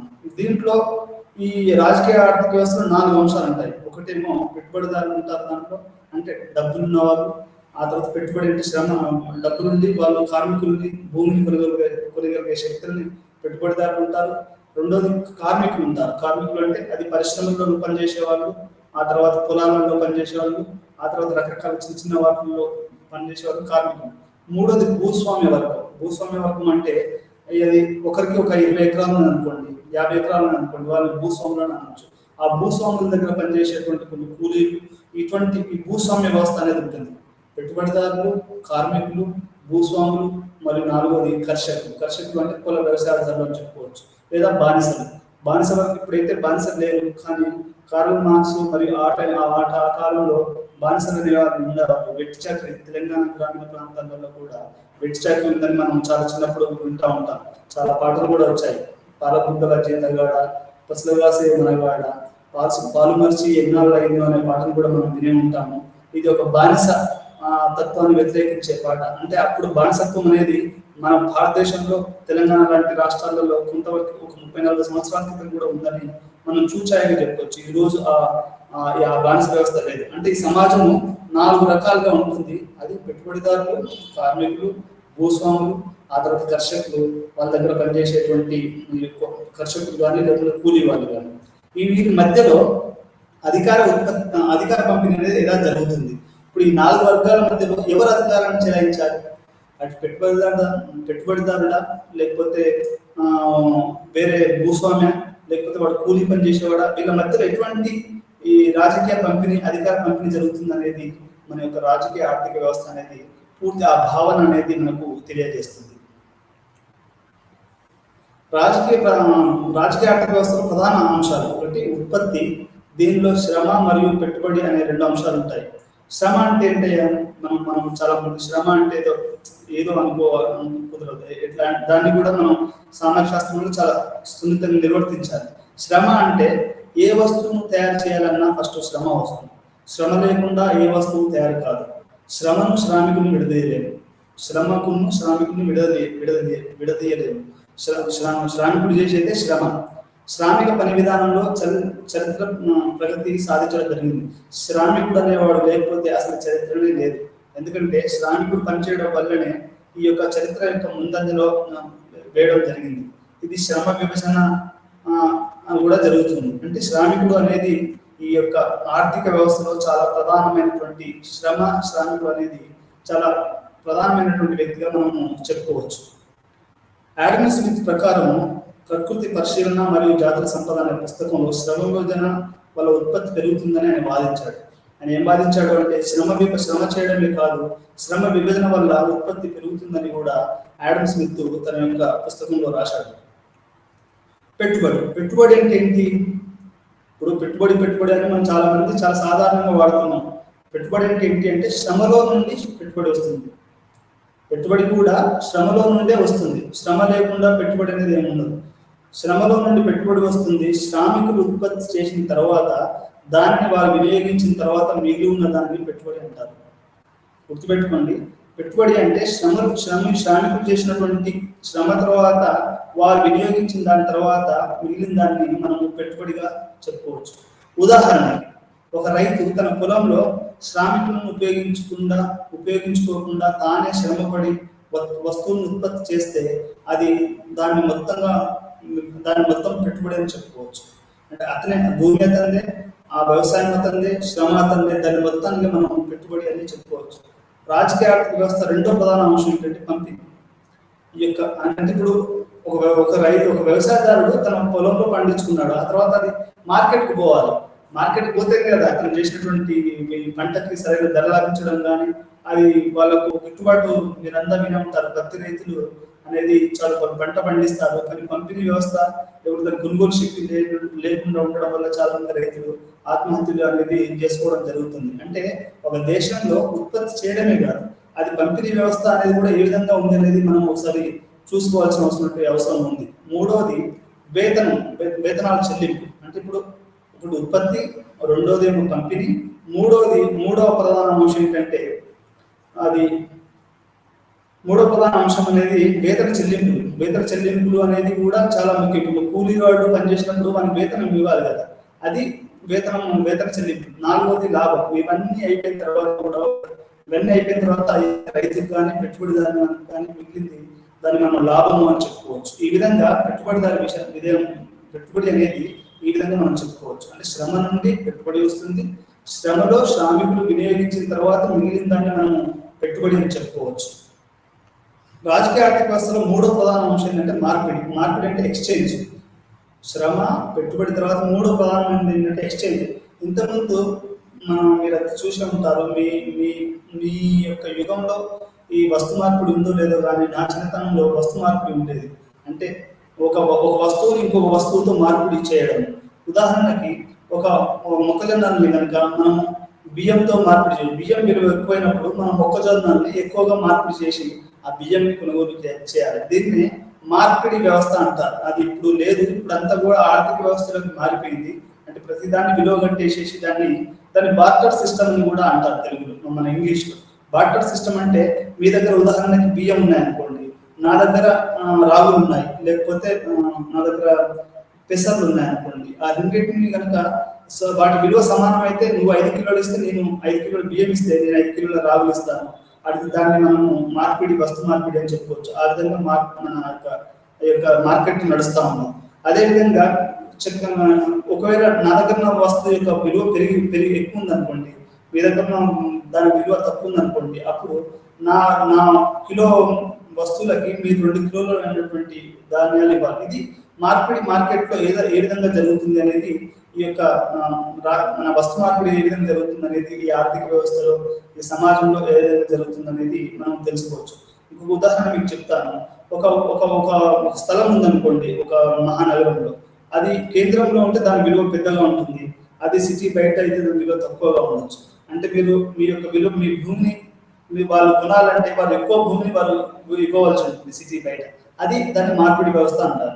చివరిగా ఈ యొక్క రాజకీయ ఆర్థిక వ్యవస్థలో అంటే ఈ యొక్క దీంట్లో ఇంకొకటి వినియోగం అనేది కూడా చాలా ముఖ్యమైన విషయం.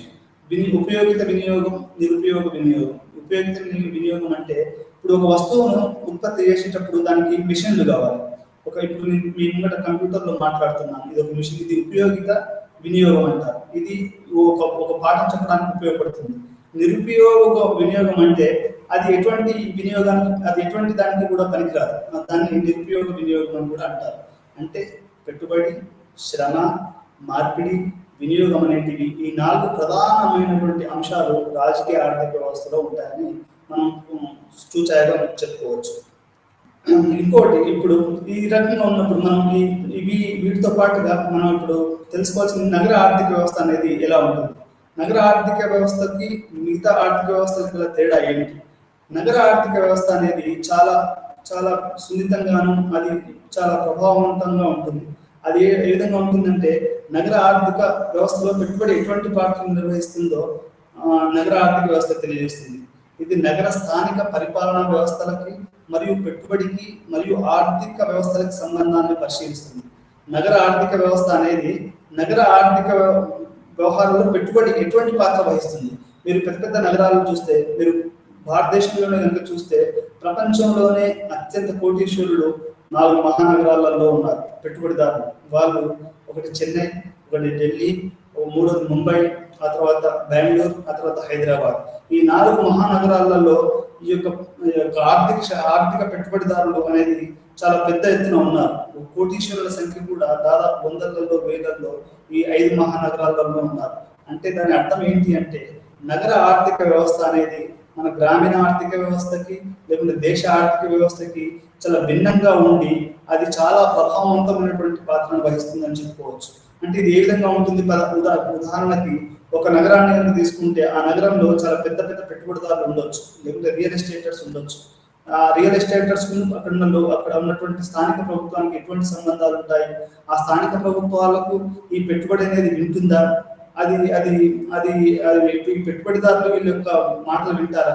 అందుకనే ఏమంటారు అంటే, నగర రాజకీయ ఆర్థిక విధానం ఎలా ఉంటుందంటే, ఒక శాస్త్రవేత్త ప్రకారం, సామాజిక శాస్త్రవేత్త ప్రకారం గ్రూప్ లాబింగ్ అనేది ఉంటుంది. అంటే ఇక్కడ గ్రూప్ లాబింగ్ అంటే ఈ యొక్క పట్టణ రాజకీయాన్ని ఈ యొక్క పెట్టుబడిదారులు ఎక్కువగా వాళ్ళు ప్రభావితం చేస్తూ ఉంటారు. ఇప్పుడు ఉదాహరణకు ఓట్లు వేసేసి ఎన్నుకోబడ్డ ఎలక్షన్ మున్సిపాలిటీ కార్పొరేటర్స్ కానివ్వండి, ఎమ్మెల్యేలు కానివ్వండి, ఎంపీలు కానివ్వండి, మినిస్టర్లు కానివ్వండి, వాళ్ళ మీద ఒత్తిడి సిటీ నగరంలో ఉన్నటువంటి పెట్టుబడిదారుల యొక్క ప్రభావం ఎక్కువగా ఉంటుంది. అందుకనే మనం మొదట్లో చెప్పుకున్నట్టు ఈ పెట్టుబడి అనేది రాజకీయాలని, ఆర్థిక వ్యవస్థని ఎటువంటి ప్రభావితం చేస్తుందో మనం ఈ యొక్క పొలిటికల్ ఎకానమీలో తెలుసుకుంటాం, రాజకీయ ఆర్థిక వ్యవస్థలో తెలుసుకుంటాం. నగర ఆర్థిక వ్యవస్థ పూర్తిగా భిన్నంగా ఉంటుంది, గ్రామీణ ఆర్థిక వ్యవస్థ కానీ లేకుంటే చిన్న చిన్న పట్టణ ఆర్థిక వ్యవస్థలకు కానీ. ఇటువంటి యొక్క సంబంధాలని మనం ఏ విధంగా చూడగలుగుతాము అనేది ఈ నగర ఆర్థిక వ్యవస్థల అనేది మనం చూడాలి. ఈ యొక్క నగర ఆర్థిక వ్యవస్థ దీన్ని చాలా రకాలుగా చాలా మంది పర్స్పెక్టివ్స్ ఉన్నాయి. అంటే ఏ సిద్ధాంతం ప్రకారం మనం నగర ఆర్థిక వ్యవస్థను చూడాలి?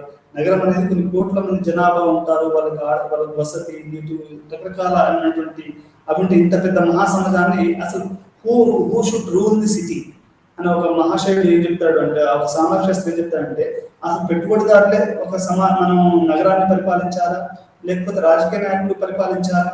అసలు హూ రూల్స్ సిటీ అనే ఒక వ్యాసంలో ఇది వేరే భిన్న జనాలు భిన్న అయినటువంటి దాన్ని వారు దీని యొక్క అభిప్రాయం వ్యక్తం చేయడం జరిగింది. అంటే ఒకటి మార్క్సిస్ట్ ఈ నగర ఆర్థిక వ్యవస్థని రెండు రకాలుగా చూడవచ్చు. ఒకటేమో మార్క్సిస్ట్ పద్ధతి ప్రకారం ఏంటి అంటే ఆర్థిక అసమానతలు ఉంటాయి. ఈ ఆర్థిక అసమానతల్ని చూసుకుంటూ అంటే కార్మికులు ఉంటారు, మధ్యతరగతి ఉంటారు, ఆ తర్వాత ఉన్నత వర్గాల వాళ్ళు ఉంటారు. ఈ మూడు వర్గాల మధ్య అధికార పంపిణీ ఎలా జరుగుతుంది అనేది ఈ యొక్క నగరాన్ని మనం పరిశీలించాలని కార్ల్ మార్క్స్ చెప్తాడు. దాన్నే నూతన మార్క్సిస్ట్ విధానం అని కూడా ఉంటారు. నూతన మార్క్సిస్ట్ విధానంలో పెట్టుబడి అనేది ఏ విధంగా ఉంటుంది అనేది మన కార్ల్ మార్క్స్, ఫ్రెడరిక్ ఎంగెల్స్ వీళ్ళ ఆలోచన ప్రకారం నగరాన్ని మనం చూడవలసి వస్తుంది. ఇంకొక పద్ధతి ఉంది ఏంటి అంటే నూతన వెబేరియన్ పద్ధతి.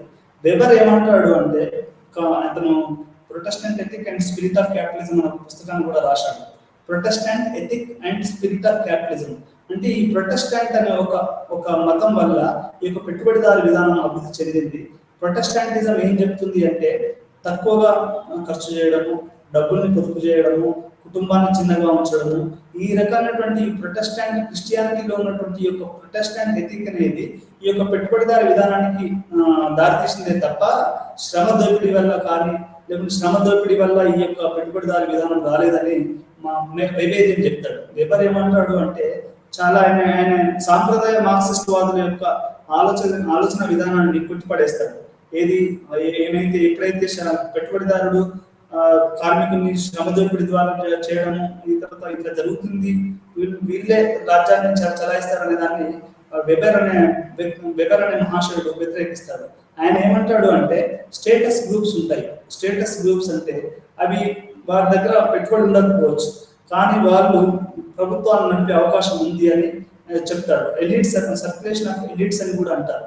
అంటే ఒక స్టేటస్ గ్రూప్స్ అనేవి ప్రతి నగరంలో ఉండి వాళ్ళు పెట్టుబడి లేకపోయినా కానీ వాళ్ళు ప్రభుత్వాన్ని నగర రాజకీయ ఆర్థిక వ్యవస్థని నడుపుతా ఉంటారనేది వెబేరియన్ పద్ధతి అనేది అతను చెప్పాడు. అంటే ఈ రకంగా రెండు రకాలుగా మనము నగర ఆర్థిక వ్యవస్థని చెప్పుకోవచ్చు. ఒకటి మార్క్సిస్ట్ విధానం, రెండోది వెబేరియన్ పద్ధతి. వెబేర్ అనే అతను ఒక మాటలో చెప్పాలంటే he's fighting the ghost of Marxism. అంటే అతను మార్క్స్ చెప్పినట్టు అన్ని సిద్ధాంతాలని తిరగరాసేసేసి ఒక నూతన సిద్ధాంతాన్ని తీసుకొచ్చేసి అతను ఏమంటాడు అంటే ఇది ఎప్పుడు ఉన్నత వర్గాల వాళ్ళు, పెట్టుబడిదారులు ఒక కార్మికుల్ని చేయడమే కాదు, అది కార్మికులను దోపిడీ చేయడమే కాదు, ఒక మధ్యతరగతి ఉంటుంది. ఆ మధ్యతరగతి చాలా పొదుపు చేయడం వల్ల వాళ్ళు ఆ మధ్యతరగతిలో పొదుపు ఉన్నటువంటి ఆ లక్షణాలు ప్రతిదీ కొంత లిమిటెడ్నెస్ తీసుకోవడం వల్లనే పెట్టుబడిదారు విధానం వచ్చింది. వాళ్ళు ఈ విధంగా మళ్ళీ ఆ డబ్బుల్ని, ఆ మిగులుని వాళ్ళు మధ్యతరగతి వాళ్ళకు ఉన్నటువంటి డబ్బుల్ని మళ్ళీ వాళ్ళు సంపద సృష్టిలో పెట్టి ఆ రకంగా వాళ్ళు ధనవంతులు అయ్యారే తప్ప వేరే ఉద్దేశంతో ఒక శ్రమ దోపిడీ వల్ల అయినట్టు మ్యాక్స్ వెబర్ అనే అతను ఒప్పుకోడు. అంటే ఇక్కడ మనం నగర ఆర్థిక వ్యవస్థను చెప్పేటప్పుడు ఇంకొక ప్రధానమైనటువంటి విషయం కూడా మనం మాట్లాడుకోవాలి. అదేంటి అంటే రియల్ ఎస్టేట్. రియల్ ఎస్టేట్ అనేది చాలా పెద్ద ఎత్తున ఉంటుంది. రియల్ ఎస్టేట్ అంటే ఒక పెద్ద పెద్ద స్థలాన్ని కొని, ఇప్పుడు మీరు నగరాలలో హైదరాబాద్, చెన్నై, న్యూయార్క్ సిటీ, ఇంకేదైనా సిటీ తీసుకుంటే అంత రియల్ ఎస్టేట్ చేతుల్లో ఉంటుంది. వాళ్ళు నగరంలో ఈ యొక్క ఆర్థిక వనరులు లేకపోతే భూమి చాలా తక్కువగా ఉండి ఎక్కువ మంది జనాల్ని అది ఉండాలి కాబట్టి వాళ్ళు ఏం చేస్తారు అంటే ఒకే భూమిని ఒక రియల్ ఎస్టేట్ గ్రూప్ ఏర్పడి వాళ్ళు భూమి మీద ఒకే ఫ్లోర్ లో చాలా ఫ్లోర్లు కట్టి అది రియల్ ఎస్టేట్ ఒక రోజులో కొన్ని బిలియన్ డాలర్ల బిజినెస్ అనేది వాళ్ళు రియల్ ఎస్టేటర్స్ చేస్తూ ఉంటారు. అంటే రాజకీయంగా పట్టణ రాజకీయాలు అనేటివి, రాజకీయ ఆర్థిక వ్యవస్థ అనేది పూర్తిగా రియల్ ఎస్టేటర్స్ చేతిలో అది కూడా ఒక గ్రూప్ గా చాలా ప్రభావవంతంగా ఉంటాయి. అంటే గ్రామీణ ఆర్థిక వ్యవస్థకును నగర ఆర్థిక వ్యవస్థకి ఈ రకంగా చాలా చాలా తేడాలు ఉన్నాయి. నగర ఆర్థిక వ్యవస్థలో ఇంకొక ప్రధానమైనటువంటి విషయం ఏంటంటే రియల్ ఎస్టేటే కాకుండా, పెట్టుబడి కాకుండా ఎంటర్టైన్మెంట్ అంటే సమాజంలో ఉన్నటువంటి పత్రికా సంస్థలు కానీ లేకుంటే ఇంకే రకమైన శాస్త్రవేత్తలు కానీ ఈ యొక్క పెద్ద పెద్ద అన్ని కూడా మంచి హాస్పిటల్స్ కానీ ఇవన్నీ అంటే సామాజికంగా సమాజాన్ని ప్రభావితం చేసే వ్యక్తులు కూడా ఈ యొక్క నగర ఆర్థిక వ్యవస్థలోనే ఉంటారు. కాబట్టి నగర ఆర్థిక వ్యవస్థను మనం పూర్తిగా కొంచెం సాంప్రదాయంగా కాకుండా భిన్నమైనటువంటి పద్ధతిలో చూడవలసినటువంటి అవసరము ఈ యొక్క నగర ఆర్థిక వ్యవస్థకి ఉందని మనం చెప్పుకోవచ్చు.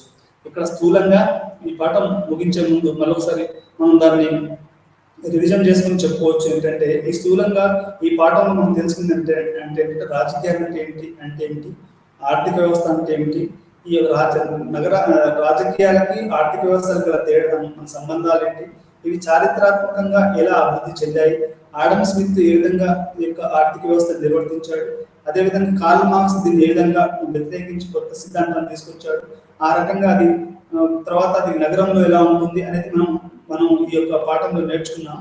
మరొకసారి దీన్ని మొత్తంగా ఒకసారి మీకు రివ్యూ చేస్తాను మరొకసారి. మొదటిగా ఈ పాఠంలో ఏం తెలుసుకున్నాం అంటే రాజకీయాలు మరియు ఆర్థిక వ్యవస్థ యొక్క రెండు పదాలను తెలుసుకున్నాము. ఆ తర్వాత ఈ యొక్క రాజకీయ ఆర్థిక వ్యవస్థ అనేది 18వ శతాబ్దంలో ఏ విధంగా తెలుసుకున్నాము. తర్వాత నగర ఆర్థిక వ్యవస్థ లక్షణాలు అంటే అది పెట్టుబడి కానీ, శ్రమ కానీ, లేకపోతే వస్తు మార్పిడి కానీ, లేకపోతే ఆ మిగులు కానీ, ఈ 4 వస్తువులు కూడా ఏ విధంగా ఉంటాయి అనేది మనం తెలుసుకున్నాము. తర్వాత ఏం తెలుసుకున్నాము, సాధారణ పరిభాషలో ఈ యొక్క పొలిటికల్ ఎకానమీ అంటే అధికార పంపిణీ అనేది ఈ 4 తరగతుల మధ్య ఎలా జరుగుతుంది అనేది తెలుసుకున్నాము. ఇది పెట్టుబడి అనేది ఎటువంటి నిర్ణయాలు కూడా చేస్తుంది, అది డిసిషన్ మేకింగ్ అంటే మన యొక్క రాజ్యం తీసుకునే నిర్ణయాలలో ఈ పెట్టుబడి అనేది ఎటువంటి ప్రాధాన్యత వహిస్తుంది, ఎటువంటి ప్రభావం చూపిస్తుంది అనేది ఈ యొక్క పాఠం తెలియజేస్తుంది. అదేవిధంగా ఇది నగరాలలో ప్రభుత్వాలకి ఇటు పెట్టుబడిదారులకి ఎటువంటి సంబంధాలు ఉన్నాయనేది ఇది చర్చిస్తుంది. ఇప్పుడు ఈ చాలా దగ్గర సంబంధాలు ఉంటాయి ప్రభుత్వాలకు పెట్టుబడిదారులకు, ఎందుకంటే వాళ్ళకి కావాల్సినటువంటి పర్మిషన్లు కానీ అన్ని ఎవరైనా కానీ రాజకీయ నాయకులు ఇవ్వవలసి వస్తుంది. ఇది అదే దాంతోపాటు మనం ఈ యొక్క నగర ఆర్థిక వ్యవస్థ ఎలా అంతర్జాతీయంగా జాతీయంగా ముడిపడి ఉన్నదో కూడా మనం ఈ యొక్క పాఠంలో నేర్చుకున్నాము. అదేవిధంగా ఆడమ్ స్మిత్ దీన్ని ఏ విధంగా విశదీకరించాడు, ఇది వస్తు ఉత్పత్తి, పంపిణీ మరియు మార్పిడి ఎలా జరుగుతుందో కూడా మనం ఈ యొక్క పాఠంలో నేర్చుకున్నాము. ఆర్థిక వ్యవస్థను తెలుసుకున్నాము. ఈ రెండు పదాలను మనం అదే అంటే ఏంటో తెలుసుకున్నాము. వాటి రాజకీయాలు చేసేవారు మరియు రాజ్యాన్ని నడిపేవారు తెలుసుకున్నాము. అదేవిధంగా రాజకీయాల ప్రభావం ఉన్న వారిని కూడా ఈ రోజు కొత్త మారుతున్నటువంటి నిర్వచనం ప్రకారం ఈ రోజు రాజకీయాల యొక్క మారాయి. ఒకప్పుడు సాంప్రదాయ రాజకీయాలను అర్థం చేసుకునే విధంగా మనం ఈ రోజు ఉన్నటువంటి నూతన రాజకీయాలను అర్థం చేసుకోలేము. ఉదాహరణకి మీకు ఒకటి చెప్పాలి అంటే సెఫాలజిస్ట్ అంటే రాజకీయాలు జనాలు ఎట్లా ఓటు వేస్తారు అనేది సెఫాలజిస్ట్ అనే శాస్త్రవేత్తలు అంటే రాజకీయ విశ్లేషకులు అని చెప్తారు. వాళ్ళు కూడా ఇప్పుడు కొత్తగా చెప్తున్నది ఏంటి అంటే ఈ రోజు రాజకీయాలను అర్థం చేసుకోవడం కానీ నిర్వర్తించడం కానీ చాలా కష్టం. ఎందుకు అంటే ఈ రోజు ఒక ఓటర్ అవగాహన శైలి అతను తిరిగింది. అతను పాతకాల సాంప్రదాయ ఓటర్ల లాగా లేడు. అంటే రాజకీయాలకు అతీతంగా కూడా జరిగేటివి కూడా ఈ రోజు ఆధునిక రాజకీయ అర్థంలో అవి కూడా రాజకీయాల్లోకి వస్తాయని మనం చెప్పుకోవడం జరగవచ్చు. అది వీళ్ళు రాజకీయవాదులు ఏం చేస్తారు అంటే సమాజం యొక్క ఒక అన్ని సామూహిక లక్ష్యాలను సాధిస్తారు. సామూహిక లక్ష్యాలు అంటే పేదరిక నిర్మూలన, ఉద్యోగాల కల్పన, పారిశ్రామిక ఉత్పత్తి, ఆ తర్వాత ఆ పంపిణీ చేయడము, ప్రతి వారికి నీళ్లు, గృహవసతి, ఆహారం లాంటివి సప్లై చేయడము, ఇవన్నీ కూడా రాజకీయ లక్ష్యాలు. ఇవి సమాజ లక్ష్యాలు. ఈ లక్ష్యాలన్నింటినీ కూడా ఈ యొక్క రాజకీయ నాయకులు తమ యొక్క శక్తి యుక్తుల ద్వారా వాటిని నెరవేర్చడానికి ట్రై చేస్తారు, వాళ్ళు చేస్తారు. ఆర్థిక వ్యవస్థ అంటే మీరు స్థూలంగా చాలా గుర్తుపెట్టుకోవాల్సింది ఉత్పత్తి విధానం ఎలా ఉంటుంది. ఆ ఉత్పత్తి అనేది ప్రైవేట్ వ్యక్తుల చేతిలో ఉంటుందా, అది మన గవర్నమెంట్ చేతిలో ఉంటుందా?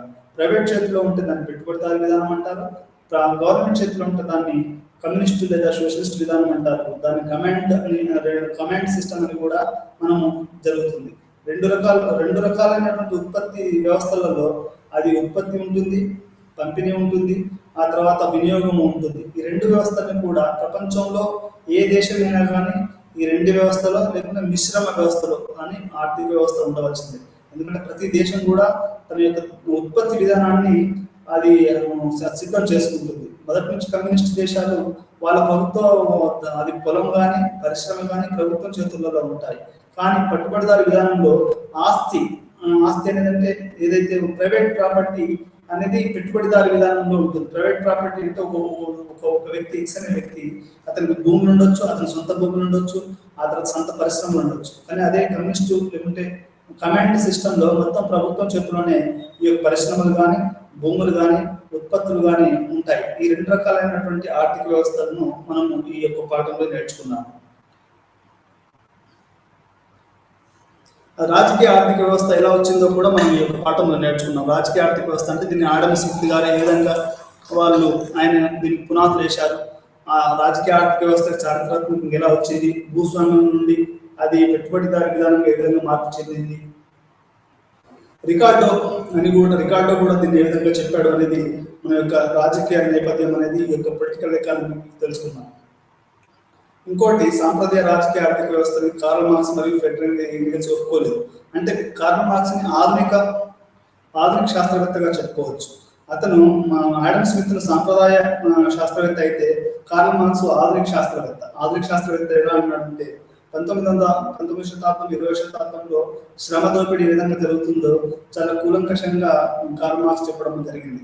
ఈ రకంగా కార్ల్ మార్క్స్ యొక్క సాంప్రదాయ విశ్లేషణ, రాజకీయ ఆర్థిక విశ్లేషణను వ్యతిరేకించి వాళ్ళు కొత్త సమాజాన్ని కలగన్నారు. ఎవరు? Karl Marx, Friedrich Engels. శ్రమ దోపిడీ ఎక్కువగా జరుగుతుంది కాబట్టి ఆడమ్ స్మిత్ చెప్పినటువంటి ఆ యొక్క వెల్త్ ఆఫ్ నేషన్స్, ఆ డివిజన్ ఆఫ్ లేబర్ అంటే ఒక వస్తూత్పత్తిలో శ్రమ విభజన జరిగితే ఎక్కువ ఉత్పత్తి జరుగుతుందని ఆడమ్ స్మిత్ గారు చెప్పారు. కార్ల్ మార్క్స్ కూడా దాన్ని ఒప్పుకుంటూనే శ్రమ విభజన వల్ల ఉత్పత్తి జరుగుతుంది, కానీ కార్మికుడు ఎక్కువగా నష్టం జరుగుతుంది అని, శ్రమ దోపిడీ జరిగి విపరీతమైనటువంటి పేదరికం చూడటం వల్ల రెండు తరగతులు విడిపోతుంది. అది శ్రామికులు మరియు పెట్టుబడిదారులు. ఈ శ్రమికులు తమ యొక్క పోరాటాల ద్వారా ఈ యొక్క పెట్టుబడిదారు విధానం తీసేసి ఒక సమాజాన్ని వాళ్ళు స్థాపిస్తారని ఈ యొక్క కార్ల్ మార్క్స్, ఫ్రెడరిక్ ఎంగెల్స్ అనే వాళ్ళు చెప్పారు. రాజకీయ ఆర్థిక వ్యవస్థ భావన అసలు పొలిటికల్ ఎకానమీ అనేది ఏంటి, దాంట్లో ఏం అంశాలు ఉంటాయి? దాంట్లో 3 ప్రధాన అంశాలు ఉంటాయి. ఒకటి ఉత్పత్తి, రెండోది పంపిణీ, తర్వాత అది ఆర్థిక అభివృద్ధి, నాలుగోది ఈ యొక్క ప్రజలకి ఇది ఏ విధంగా సంబంధించి ఉంటుంది. ఇంకోటి, దీంట్లో పెట్టుబడిదారులు ఉంటారు, కార్మికులు ఉంటారు, భూస్వాములు ఉంటారు, కర్షకులు ఉంటారు. ఈ 4 రకాలైనటువంటి ప్రజల మధ్యలో ఈ యొక్క అధికార పంపిణీ అనేది ఏ విధంగా జరుగుతుంది అనేది మనకు రాజకీయ ఆర్థిక వ్యవస్థలో మనం చూసుకోవడానికి కుదురుతుంది. ఇప్పుడు మన భారతదేశంలో కనుక చూస్తే ఒక పెట్టుబడిదారులు 1% ఉంటారు, ఆ తర్వాత కార్మికులు ఒక 8%, 10% వరకు ఉంటారు. అదేవిధంగా భూస్వాములు వాళ్ళు కూడా చాలా ఎక్కువ శాతం. ఎందుకంటే భారతదేశ సమాజం కనుక మనది వ్యవసాయ సమాజం కాబట్టి భూస్వాములు అనేవారు కూడా ఒక 20-30% వరకు ఉంటారు. మిగతా వాళ్ళంతా కూడా కర్షకులు, కార్మికులు. అంటే దేశ జనాభాలో మొత్తంగా ఒక 50 నుండి 60% వరకు కార్మికులు, కర్షకులతో ఎక్కువగా భాగం ఉంటుందని చెప్పుకోవచ్చు.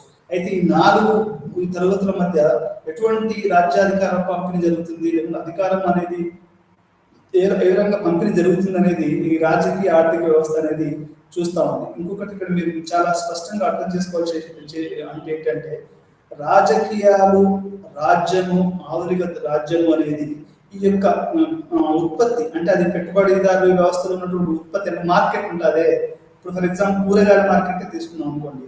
కూరగాయల మార్కెట్లో టమాటా ధర ఎంత ఉంది, గ్యాస్ ధర ఎంత ఉంది, మిగతా వాటి ధర ఎలా ఉంది అనేది అవి ప్రైవేట్ వాళ్ళు నిర్ణయిస్తారు. అయితే ఈ ప్రభుత్వం ఏం చేస్తుంది అంటే, ఈ ప్రభుత్వం వీళ్ళని రెగ్యులేట్ చేయాలి. రెగ్యులేట్ చేయడం అంటే వాళ్ళని కంట్రోల్ చేసేసి ఆ యొక్క ధరల పెరుగుదలను ఎక్కువగా లేకుండా చూడడం అనేది ఈ యొక్క ప్రభుత్వం. అంటే ఈ ప్రభుత్వానికి అటు మార్కెట్కి మధ్యలో ఎటువంటి సంబంధాలు ఉన్నాయి, ఈ యొక్క ప్రభుత్వం అనేది మార్కెట్ను ఏ రకంగా కంట్రోల్ చేస్తుంది, ఏ రకంగా దాన్ని కొంచెం తక్కువ చేస్తుంది లేకపోతే ఎక్కువ చేస్తుంది, ఈ రకంగా ఈ రెండింటి మధ్యలో ఎటువంటి సంబంధాలు ఉన్నాయి అనేది మనం ప్రాథమికంగా ఈ యొక్క రాజకీయ ఆర్థిక వ్యవస్థ అనే దాంట్లో మనం ప్రాథమికంగా తెలుసుకోవాలి. దీంట్లో నలుగురు ఉంటారు: పెట్టుబడిదారులు, కార్మికులు, భూస్వాములు, కర్షకులు. మొత్తంగా ఎక్కువగా మనం చూసుకుంటే ఈ కర్షకులు, కార్మిక వర్గమే చాలా ఎక్కువగా ఉంటారు. వీళ్ళకి అందుకని వీళ్ళు చాలా మంది ఏమంటారు అంటే, ఈ యొక్క అధికార పంపిణీ అనేది భూస్వాముల దగ్గర ఉంది, పెట్టుబడిదారుల దగ్గర ఉంది, కానీ కార్మికులకు, కర్షకులకు ఇంకా రాలేదని కూడా చెప్తా ఉంటారు. ఇది రాజకీయ ఆర్థిక భావన యొక్క ప్రాథమిక అంశాలు. ఈ యొక్క ఉత్పత్తి, రాజకీయ ఆర్థిక వ్యవస్థలో 3 ప్రధానమైన విషయాలు ఉంటాయి. ఇంకొకటి ఉత్పత్తి, శ్రమ. ఉత్పత్తి అనేది ఏదైనా ఒక వస్తువును మనం ఉత్పత్తి చేస్తేనే అది మనకు పెన్సిల్ని తీసుకోండి, పెన్సిల్ అనేది ఉత్పత్తి చేయాలి. దానికి భూమి, ఆ తర్వాత శ్రమ, ఇవన్నీ ఉంటాయి. అంటే పెట్టుబడి, ఉత్పత్తి అనేది చాలా ప్రధానమైనటువంటి అంశం.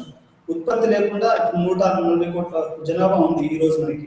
అది ఆహార ఉత్పత్తి కానీ లేకుంటే ఇంకేదైనా ఉత్పత్తి కానీ ఉత్పత్తి చేస్తేనే మనకు ప్రజలకి అది అందుబాటులో జరుగుతుంది. లేకపోతే వస్త్రాలు కానీ, వస్త్రాల ఉత్పత్తి కూడా చేయాల్సి ఉంటుంది. వీటన్నిటి కూడా శ్రమ అవసరం. ఏ వస్తువు కూడా శ్రమ లేకుండా తయారు కాదు.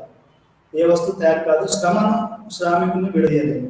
అంటే మనం శ్రామికుడు లేకుండా మన ఆహార ఉత్పత్తి కాదు, అతను బట్టల ఉత్పత్తి కావు, ఆ తర్వాత అతను శ్రమ లేకుండా ఇంకేది అనే పెట్టుబడి కూడా ఈ యొక్క శ్రమ ద్వారానే వస్తుంది.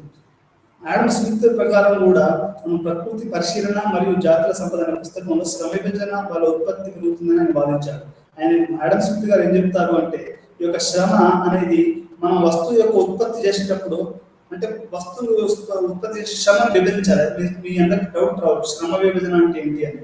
ఉదాహరణకి ఒక వస్తువును ఉత్పత్తి చేసేటప్పుడు ఆడమ్ స్మిత్ ఏం చెప్తాడు అంటే, ఒక కార్మికుడు ఒకే చోట ఉండాలి. ఆ కార్మికుడు ఆ పని మాత్రమే చేయాలి. ఒక నీళ్లను ఉత్పత్తి చేసే నీళ్లను మనం చాలా మంది బిస్లరీ వాటర్లు, బయట వాటర్ తాగుతారు కదా, అట్లాంటి యంత్రాలలో ఎట్లా ఉంటుంది అంటే శ్రమ విభజన జరుగుతుంది. అంటే ఒకరు మాత్రం ప్లాస్టిక్ మాత్రం వాళ్ళు పేస్టింగ్ మాత్రమే చేస్తారు, ఇంకొకరు బాటిలింగ్ చేస్తారు, ఇంకొకరు క్యాపింగ్ చేస్తారు, ఇంకొకరు దాన్ని బయటికి మిషన్లకి బయటకు వచ్చేటప్పుడు ఒకరు బయటకు తీస్తారు. ఒకే వ్యక్తి ఇవన్నీ చేయలేడు. ఒక్కొక్క వ్యక్తి ఒక్కొక్క పని చేస్తూ ఉంటాడు.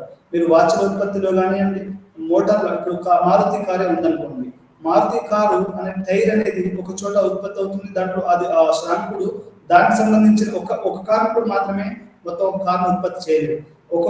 కొన్ని వేల మంది కార్మికులు ఆ యొక్క వస్తువు యొక్క ఉత్పత్తిలో ఉంటారు. వాళ్ళ యొక్క శ్రమ, అంటే ఇప్పుడు ఒక వస్తువును, ఒక సీట్లు తయారు చేసే దగ్గర ఉండే కార్మికుడు అక్కడనే ఉంటాడు. అది అతని సీట్లు తయారు చేయడమే అతని ప్రత్యేకత. ఈ విధంగా శ్రమ అనేది విభజన చేయడం వల్ల ఉత్పత్తి పెరుగుతుందని ఆడమ్ స్మిత్ చెప్పాడు.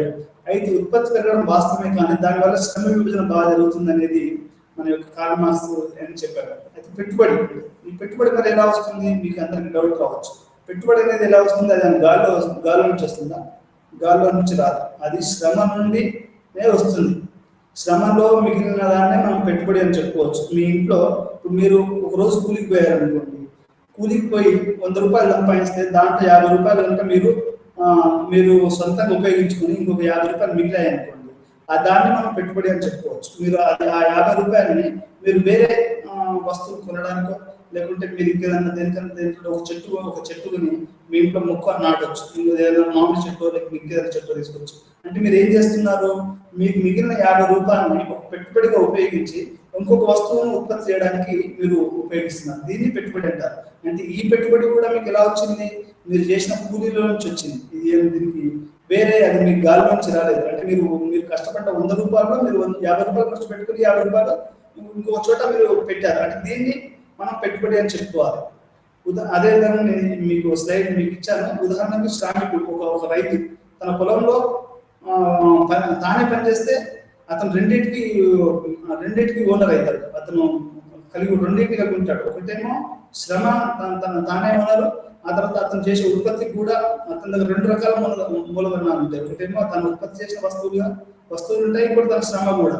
అంటే మొత్తం మిగులు కూడా అతని దగ్గరే ఉంటుంది. ఈ మూడు కూడా అతని యొక్క రైతు దగ్గరనే ఉంటుంది. అలా కాకుండా ఒక రైతు వేరే వేరే వ్యక్తిని తీసుకొచ్చి అతని పొలంలో పనిచేశాడు అనుకోండి, అప్పుడు ఆ శ్రమ ఆ రైతుకి ఇచ్చిన కూలి పోను మిగిలింది అతనికి పెట్టుబడి, అతనికి మిగులు విలువ పెట్టుబడి అయింది. అలా కాకుండా అతనే తన పొలంలో పనిచేస్తే అన్ని మిగిలినవి కానీ అతను మొత్తం ఆ శ్రమ అతనిదే, మిగులు అతనిదే, అతను ఉన్న వస్తువులు మొత్తం తనకి సంబంధించినవి కాబట్టి దాన్ని మనం పెట్టుబడి అని చెప్పుకోవచ్చు. రెండోది కంపెనీ. ఈ రకంగా చేసిన తర్వాత పంపిణీ అనేది చాలా ప్రధానమైనటువంటి అంశం. పంపిణీ అనేది దేశ వ్యవస్థలో చాలా చాలా చాలా ప్రధానమైనటువంటి అంశం. మీరు ఏదైనా గుర్తుపెట్టుకోండి, మనకు కావాల్సిన వస్తువు ఒక క్షణం మనం దొరకకపోతే ఆ రోజు మార్కెట్లో పెద్ద పెద్ద గొడవలు జరగడం అనేది చాలా మనం చూస్తూ ఉంటాం. మనకు ప్రభుత్వ సరఫరాల్లో కానీ లేకపోతే ప్రైవేట్ సరఫరాలలో కానీ ఒక రోజు మనకు గ్యాస్ దొరకలేదు అనుకోండి, ఆ పంపిణీ వ్యవస్థ అనేది చాలా జనాలు అంతా రోడ్ల మీద రావడం అనేది జరుగుతుంది. అంటే ఒక దేశంలో ఉత్పత్తి అనేది కాకుండా ఆ దేశంలో అది ఏ విధంగా పంపిణీ అవుతుంది అనేది కూడా చాలా ప్రధానమైనటువంటి అంశం. పంపిణీ అనేది చాలా చాలా ముఖ్యమైనటువంటి. ఇప్పుడు పంచదార కానీ లేకపోతే నిత్యావసర సరుకులు కానీ ఉత్పత్తి చేయడమే కాదు, అది పంపిణీ వ్యవస్థ కూడా చాలా పకడ్బందీగా ఉన్నప్పుడే అది జనాలకు చేరుతుంది. రాజకీయ ఆర్థిక వ్యవస్థ అనేది ఈ యొక్క పంపిణీ ఎలా జరుగుతుంది అనేది కూడా చాలా చూస్తూ ఉంటాం. కొన్ని దేశాల్లో డబ్బు ఎక్కువ ఉండవచ్చు, లేకుంటే సంపద ఎక్కువ ఉండవచ్చు, కానీ పంపిణీ ఉండదు. పంపిణీ లేకపోతే వ్యర్థం కదా. ఏమున్నా కానీ పంపిణీ లేదనుకోండి వ్యర్థం కదా. మీరు ఒక మంచి పుస్తకం చదవాలనుకుంటున్నారు, కానీ ఆ పుస్తకం లైబ్రరీలోనే ఉంటుంది, దాని పంపిణీ మీకు లేదనుకోండి, ఆ పుస్తకాన్ని మీరు చదవలేరు.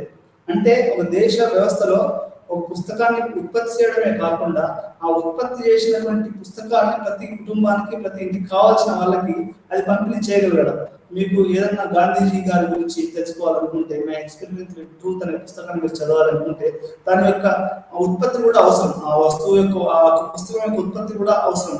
అంటే ఆ పంపిణీ ఉత్పత్తితో పంపిణీ. అంటే మీరున్నటువంటి గ్రామంలో ఆ పుస్తకం దొరికే అవకాశం లేదు, అది మహానగరానికి వచ్చినప్పుడు ఆ ఎక్స్పెరిమెంట్ విత్ ట్రూత్ అనే పుస్తకం దొరకలేదండి. అంటే ఏంటి అంటే పంపిణీ లేదని. ఉత్పత్తి జరుగుతుంది కానీ ఉత్పత్తి లేకుండా అది ఒక నగరంలోనే ఎక్కడో ఒక పెద్ద లైబ్రరీలో కొన్ని 100 పుస్తకాలు అనుకోండి గాంధీజీ గారి, అవి మీకు దొరకలేదు అంటే దాని ఉద్దేశం ఏంటి అంటే పంపిణీ వ్యవస్థ సరిగా లేదని. పంపిణీ వ్యవస్థ అనేది కూడా మన రాజకీయ ఆర్థిక శాస్త్రంలో అతి ముఖ్యమైనటువంటి అంశంగా మనం చెప్పుకోవచ్చు. ఈ యొక్క పంపిణీ అనేది కూడా చాలా దేశాలలో కొన్ని ఫెయిల్ అయిపోయి, మనం శ్రీలంక విషయం తీసుకుంటుంది అనుకోండి. శ్రీలంకలో ఏమైంది అంటే పంపిణీ అనే వ్యవస్థ అనేది కుప్పకూలిపోయింది. అది ఆర్థిక వ్యవస్థ కుప్పకూలిపోయింది.